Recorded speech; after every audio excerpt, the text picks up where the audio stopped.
ironically, if you got a testimonial from her or him now, it would still work pretty well, right? Yeah, of course. You could get the guy who's a state champion track coach in California 2011, 2012, 13, 14, all of them, and Janice Jenner, whatever the fuck her name is, would bring more value to the table because of celebrity, okay? So what you want to do is not get Janice to be an endorsement for your product, okay? That's not what you want. What you want, what we're doing here is we're positioning you as the ultimate celebrity and authority in your niche, in your market, okay?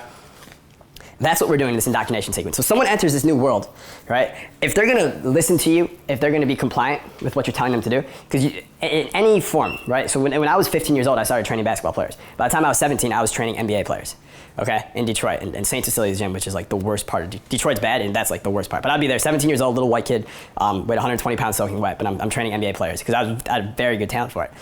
They're not gonna listen to me or what I say at all unless there's a level of authority there. They have to be compliant. Your students, your customers, your clients, they have to be compliant with you. And being a celebrity authority is what gets that compliance. Okay, because I'm there and I'm running drills with them and I tell them, all right, run suicides now or some shit like that, and they're not compliant with me, they're gonna laugh. They're gonna go, fuck out of here, right? And go back to doing what they wanna do. You can't have your list doing that, your followers doing that. They can't do that. They need to be compliant with you, right? And the way you get compliance, there's a lot of different ways you can do it. If you guys study pickup, you already know some of those tactics, which is fine, and they work just as well online. They really do. However, the ultimate one is the celebrity and authority. So what we're doing in that 5-day indoctrination sequence is we are positioning you as a celebrity and authority. I'm gonna show you how I do that in a second. All right, so number 5, giving huge value freely, okay? And we talk about this a lot. Obviously, if you're on Team Capital, you know all about this. But giving huge value freely. Part of the reason we do this is because, like we said in number 1, they're entering a whole better, new, different world, right? Every email list they've ever been on, have they ever had some really successful guy who was just giving them huge value freely? It never happens, right? That's the old world. We're in a new, better world now. This guy gives me free shit. He literally just teaches me cool shit for free in the email, right? That's different, that's good. Okay, so what we're doing here, obviously it's a whole different world. You're triggering tons of reciprocity this way. Or when someone's giving you free shit, especially when in comparison no one else is, you seem even cooler, right? And then on top of it, the natural assumption for people who don't understand marketing is, why would you give free shit away? You're supposed to be charging for that. Okay, the advanced marketer goes, no. What happens is, person reading it at home is like, if this person just gave me this for free, how good must their paid shit be? Must be amazing, dude. So that's why people always assume they don't want to give away their free shit. Anyone who's afraid to give away free shit, it's because their paid shit sucks, or they don't know enough. They're only like a bottom level expert. A true expert can just give away as much as, I can give away as much as I possibly want on dating or making money or success. I can do it all day, because there's a reservoir just keeps going, right? And you do that obviously, if you want to become like that level of expert, with mentors, environment, masterminds, reading books, like really being a student of the shit. Again, being a lifelong student, as we talked about, okay? But giving huge value freely. So I do that immediately. Day 1, I'm telling them, I'm going to be giving you huge value freely. You're gonna be, and we're gonna go over this in a second. And by day 2, they're already getting some of my best shit. I think the 3rd email, I've gotten so many emails about that, literally thousands by now, from guys who are like, this is one of the best emails I've ever read in my life. Which is cool. By the way, as an email marketer, you're gonna get those emails. They're gonna be cool. You're gonna be like, oh cool, someone thinks it's the best email ever. The best response you can get to an email is not, that was the best email ever. It is a purchase. Okay, that's the best. So I always run it back. I'm like, thanks man, if you really want to thank me, buy my product. I appreciate that, but buy my shit. That will show me it was a really good email. Not you telling me that. So that's number 5. Number 6, reciprocity. Okay, comes from giving huge value freely. And by the way, what triggers more reciprocity? Some guy who comes up to you at a restaurant or a club or bar or anything like that, and he like teaches you something cool for a couple minutes. Like you see him pick up a chick, and then he comes over, he's like, here's what I just did, and he tells you about it. That'd be pretty cool, right?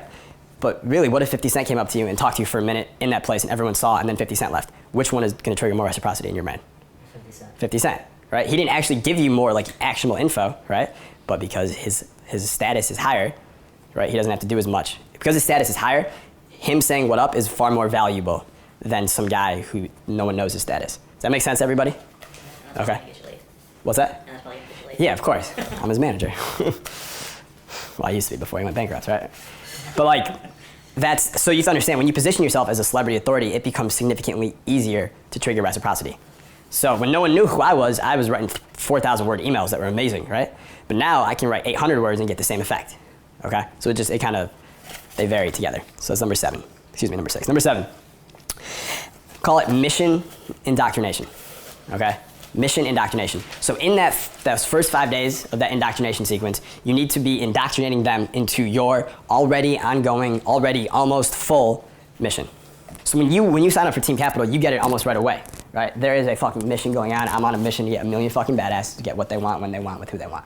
And it's a real fucking mission. It's really going on. There's already tens of thousands of guys who are already on this mission. They're fucking kicking ass. What the fuck are you doing? Are you gonna join us? You're gonna sit on your ass. Let's go, right? Because it's already in motion. It's already going on. They feel like if they don't get their ass moving too, they're missing out, right? And no one wants to feel like they're missing out.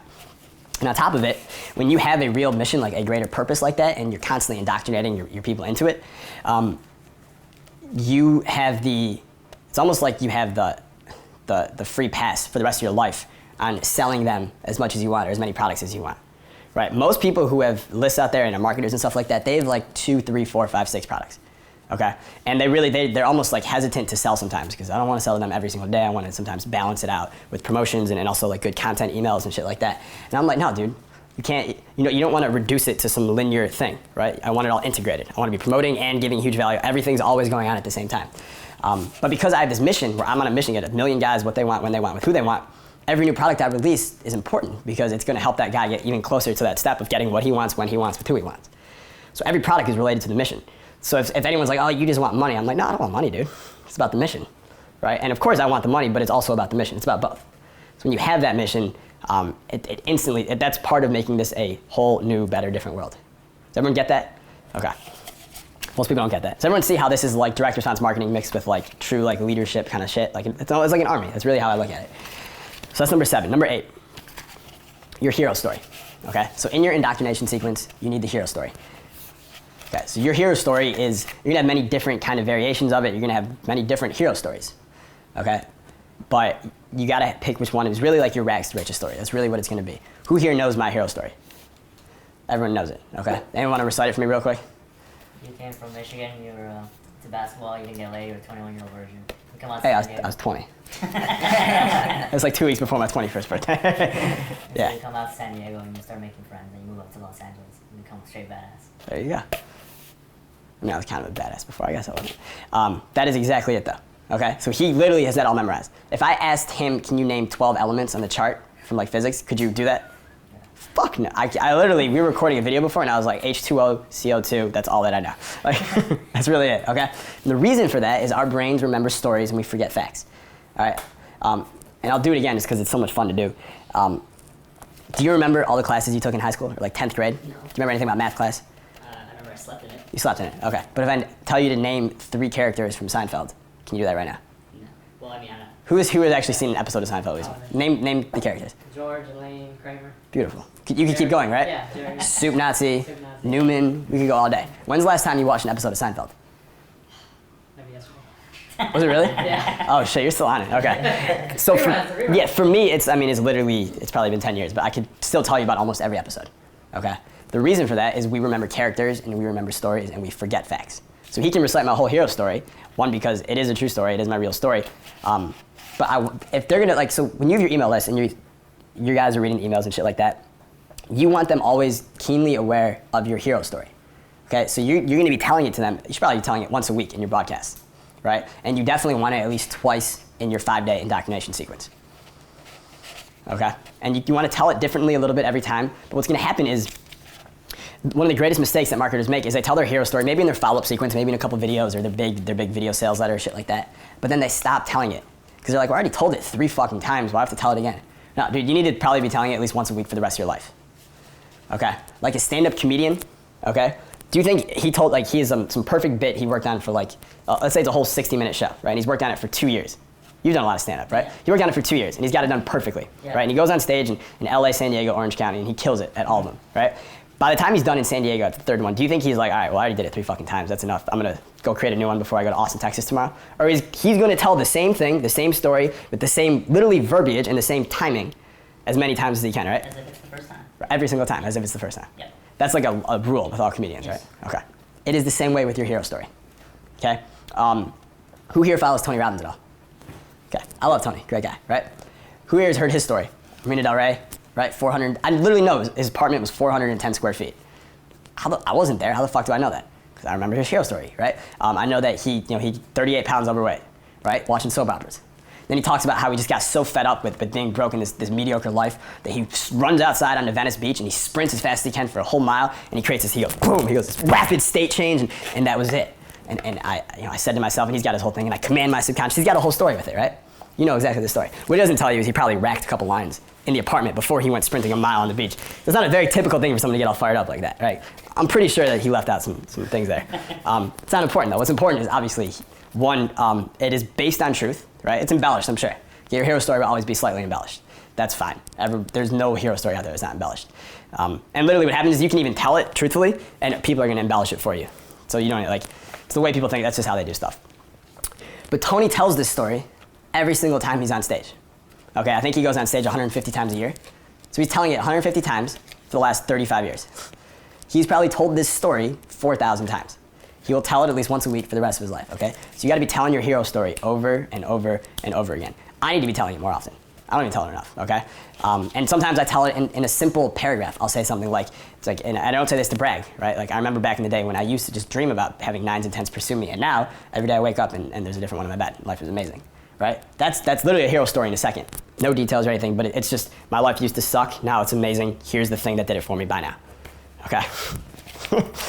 You gotta have that hero story in the indoctrination sequence. So number 9, you want to give them a light at the end of the tunnel in the sequence, okay? A light at the end of the tunnel. So they sign up for your email list, they got all this new cool shit going on, it's like this brand new world, everything's amazing, they're really excited, they might be on the brink of a transformation. You want to let them know when this is going to end, when this first part is gonna end, right? So you wanna let them know that they did just enter a world, and for the next 3 days, you're gonna be sending them part 1, part 2, part 3 of the, you can literally name your follow-up sequence of the, the legendary man sequence that every single top guy went through first, and you're so fucking lucky because it might actually be taken offline next month that you get to go through it right now, right? 3 days, for the next 3 days, your life's about to change, get ready. Here's part 1, part 2 coming tomorrow. So you just wanna let them know where the light is at the end of the tunnel when they join. The reason for that, as my mentor once told me, a man can do anything so long as it's not forever, okay? Man can do anything so long as it's not forever. If you tell me to go do a half squat outside, whenever I say half squat, I think of the little kid in Tropic Thunder. Ben Stiller names his kid Half Squat. So great. But if you told me to go do a half squat out there and hold it isometrically, and it started burning, but you didn't tell me how long I had to do it for, I'd be like, fucking, I'm not doing that. I could go on for days. It'd be awful, right? I got things to do this weekend. But if you said do it for 5 minutes and there was like some reason to do it or some challenge or something, I could probably go do that, okay? If there's a light at the end of the tunnel, I can do it. As long as I know it's not forever. As long as I can see the end point, I can do it, right? So every guy who's in the mastermind right now, you can see the end point, whether it's 90 days from now, 60 days, 120 days, 30 days, whatever it is, you can see the point when the sales are about to start coming in.